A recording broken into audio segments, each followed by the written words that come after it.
It's now my honor to introduce our 2023 Closing Day guest speaker, Mr. Dylan Cunningham.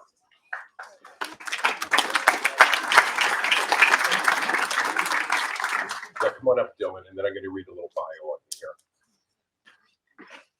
He's done a lot, so I've kept it very short, but here it is. Dylan came to RLC in 2001 at age 11, and was one of the first 3 students to board from grade 7 all the way through grade 12. He was house captain and served as head prefect. He was the first RLC student to complete the gold level of the Canadian ski marathon Coureur des Bois at 160 kilometers, the longest and oldest Nordic ski event on the continent. Dylan treated his time at RLC as a series of opportunities, and he accepted them all. While on a winter out trip, when he chose to stay in a Quincy rather than a heated cabin, why he would do that, we don't know, he earned the nickname Hardcore, and he was. In a March break trip to Africa, he climbed Mount Kenya, dug a water cistern, and went on safari in the Great Rift Valley. After graduating, Dylan went to UBC Okanagan and completed a bachelor's of kinesiology. Capitalizing on his passion for skiing and climbing, he became an internationally certified mountain guide. He's climbed close to home and as far afield as China. Dylan has been recognized by his guiding peers with the 2020 Centennial Scholarship for Technical Excellence and by the climbing community for his cutting-edge ice and rock climbing with the John Laughlin Memorial Award. He is best known in the skiing community for his descent of the 50-degree, 800-meter-long north face of the 3,954-meter Mount Robson, the tallest peak in the Canadian Rockies. Quote, "It was intense," he said. And here's the funny thing, but not terrifying. He made the first descent of Redbeard, a 420-meter vertical wall of ice in Banff. That climb took 12 hours from base to top. Based in Canmore, Alberta today, Dylan is a ski and alpine guide, taking others to experience and appreciate the challenge, exhilaration, and beauty of the natural world. This summer, he'll be heading to the European Alps, where he will guide on famed peaks such as Mont Blanc, the Eiger, and the Matterhorn. He does a lot, and he's done a lot. He's hardcore. Of Rossa Lake College, Dylan had said, "Even today, I think it is one of the best things that ever happened in my life." Please help me welcome alumnus Dylan Cunningham, class of 2007.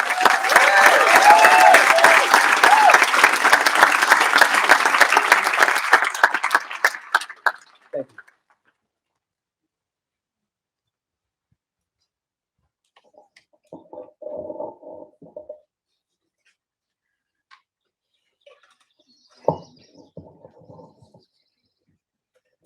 Thank you, Dave. It's been a while since I've heard hardcore. It was a term of affection and endearment at Rosso, and it's great to be back here. So thank you, and appreciate you having me here. I have many good memories from this place. I spent a lot of the time in Clarkson House, bricks for 1 year, but tremendous shenanigans that went on. And I'm sure there's been some for you all as in your houses, or as I've heard last night, sounds like the day locker room was a place that a lot of that went on. It's a small and intimate community, and it allowed me to form meaningful bonds with a lot of my schoolmates and my teachers. Given I had an opportunity to see the assembly last night and attend the grad dinner, it seems that the case is similar for all of you. It's also a place where I began to discover who I was as a person, and I see my experiences here as an integral part of who I've become.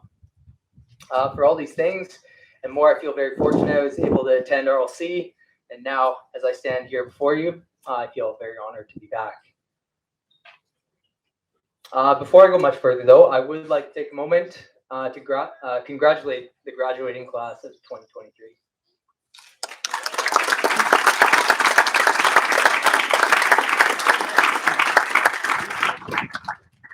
So for those of you graduating, please take a moment to look around you. You'll see schoolmates, family, friends, teachers and staff, alumni, all here not only to celebrate this milestone, but to support you in the journey that you're on. The way I see it, You're moving into a pretty exciting part of your lives, and I'm excited for you. So is everyone else here. Now, as much as it may be exciting, this part of your life can also be daunting. At least it was for me. Over the next few years of my life, I had moments where I felt significant trepidation and felt doubt. I felt uncertain about what I was doing, where I was spending my energy. I wondered what I wanted to be doing and how to get there. In effect, I was trying to map out my life and struggling to do so. Looking back at myself, where you are now, I feel lucky for the place that I've come to, but there's no way that I could have planned it out. I went to university. I tried on a whole number of different things. I started with studying geology, and I ended up with a kinesiology degree that had me helping people with chronic illness deal with it and manage it with exercise. When I finished, it did feel like I put a tremendous amount of effort into finding satisfaction with what I was doing. And some of my classmates did find that, but I didn't. It felt like a huge leap, and I was choosing to leave behind what I'd been studying, but it was the outdoors that really spoke to me and made me something more. So I walked away from my last exam and decided not to ignore that. Initially, I worked as a forest firefighter, I worked as a ski patroller, and I even bartended. They all facilitated what I wanted to be doing in some way. I wanted to be exploring and challenging myself in the mountains. Ultimately, the path that I was on and what I was navigating led me to becoming a mountain guide.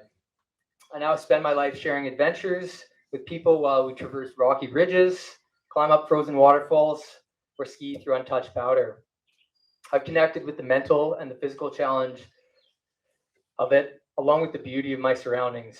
I found harmony and peace in coming into sync with my environment. I was drawn along by the relationships I forged with those that were with me. When I go to work, this is what I share with the people that I take into the mountains. Allow them to experience themselves in the crucible of the outdoors, something that I hope you all understand.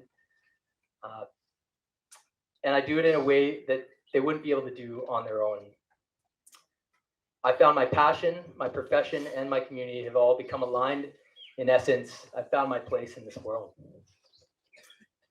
How I ended up here is not through thinking hard about what I wanted to be or what I wanted to do.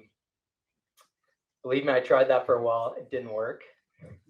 What moved me forward was actively going and trying things. So give yourself a chance, find something that you gravitate towards, put energy into it, and see what happens. You must trust sooner or later you'll develop something of value which you can share with those around you. I feel it's a worthy pursuit, and it will lead each of you to be best in yourself and allow the world to experience the best of you. So, in the hopes it will help you sidestep some of the traps that I've seen when navigating life, let me elaborate on a few strategies or ideas that I feel will help. It's no coincidence that some of these will mirror the ways you've been encouraged to grow at RLC. And if you notice that, then the challenge is just to keep on applying them. First is to be open-minded and to see things as an experiment. You're entering a phase of life that is about discovery and finding out in greater depth who you are by trying new things, meeting new people, and seeing new places. There will be some things you might think you'll like, but then don't. You might find yourself surprised to get great satisfaction doing something you hadn't initially thought you would enjoy. Perhaps it'll be something you didn't even realize existed until you saw it by happenstance. You have to put yourself out there for this to happen, and the focus should be try new things and be pleasantly surprised by what you find or what you learn. Especially when you're young, recognize that giving something a shot is rarely fruitless. It can only be a failure if you're incapable of seeing it as an experience that adds to your life or teaches you something. The second is that you must trust yourself in the process. Trust yourself. Don't be deterred if you cannot see exactly what lies around the corner. You'll know it's worth walking a bit further. Alternately, believe yourself when you don't feel headed in the right direction or feel drawn more strongly to something else. That's not to say when it gets hard or something flashy has caught your attention that you should stop. It will be hard at times. There will be distractions. However, if you're honest with yourself and you listen to your intuition, chances are you'll know what is the right course. It won't necessarily be the easiest or the most obvious, but it should feel right, and you will have the resolve to carry on. A third strategy of importance is to build a habit out of self-reflection and a tendency to seek out the help of others. Remember how I just said to trust yourself? Guess what? You'll be wrong. That's fine. I found that to err is human, and often life is a series of well-linked recoveries at best. However, unless you're honest with yourself about what actions you took and able to take responsibility from your misadventures, you might be doomed to repeat them. While getting lost along the way, it's certainly part of the fun.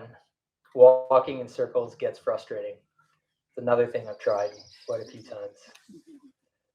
Fortunately, you're not on your own if you're struggling to find your way or make sense of something. There are people around you willing to lend a hand.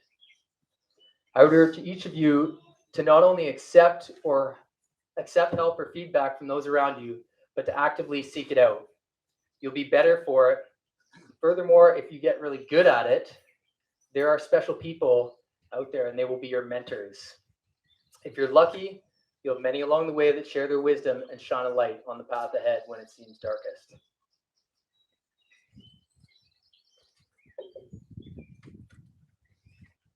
Final thing that I want to encourage you to do is to enjoy the people and communities that surround you. When you approach the world with energy and curiosity, it will attract others. It doesn't take long to connect with people when you find common interests. Sharing your discoveries in life with those already by your side will help you propel existing relationships forward as well. Revel in this, as the human connection you experience will be more memorable than any achievements you might find along the way. At least that's been the case for me, and I find myself remembering much less the summits I've stood on and much more the people that I shared the rope with to get there. In closing, what I found myself enthralled with was adventure in the mountains. Hopefully, you each find something similar for yourselves. In this age, I can hardly imagine or keep up with the possibilities available to you. I don't want to start off listing potential directions, as it could only narrow the field of view. You have to go search them out for yourself, starting with where your compass presently points. Fortunately, as I've witnessed over the last couple hours, both last night and today, that many of you already know where that is. And now all that matters is to seek out something you're drawn to and give energy to it. If you allow it, you'll find something in your life you naturally want to pour yourself into. And the process will stretch you and make you grow. Try to notice when you find those things and trust that by engaging them, you'll be able to create something great, both for yourself and for this world. So, thank you. Hopefully you will glean something from what I've shared today. And once again, congratulations to the 2023 graduates.